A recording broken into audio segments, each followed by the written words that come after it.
This is the only guide you're going to need for crafting in the Forge. If you're confused on crafting, make sure to watch the video till the end and comment what you need help with next. First, to forge, you want to walk up to this furnace right here. Once you interact with the furnace, you're now in the forge menu. Over here on the right side is where you can swap between armors and weapons depending on what you want to craft.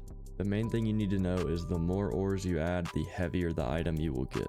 So if I want to craft a katana, I'm only going to use up to 12 ores, but if I want to craft something like a colossal sword, I'm going to use up to 30 or more ores. The heavier your weapon, the more damage it does, but it has a slower attack speed. The lighter you make your weapon, the more the damage decreases, but the attack speed increases. The other thing to take into account is variants. Different variants for different weapons or armor unlock as you level up. The higher level variants have a lower chance to be crafted, so it's all based on luck. Different variants have changes in stats. For example, if you craft Dark Knight heavy armor instead of normal heavy armor, the Dark Knight armor will have higher defense even if you use the same ores. The other thing to consider is that certain ores give different abilities to armor or weapons by default when crafting.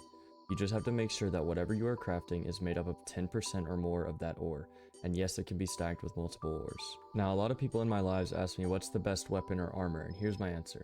The best armor is always going to be heavy armor since there's no downside to it right now, and for weapon, it is all up to you. There's no definitive best weapon, it just depends on what you want to use. And also, as I promised in my live, I will now let you guys know the recipe to my sword since I had tons of people asking. My sword is made of mithril, iron, and rivalite, and also magmite, which I don't have any of right now. Just use those 4 ores and craft a greatsword with them and you should have a similar sword to mine. This sword can 1-tap everything in the Ashen Depths except for Reapers, but it can still 2-tap them. I hope this video helped you understand crafting better since it can be confusing to new players, and make sure to like and follow for more helpful tips and guides.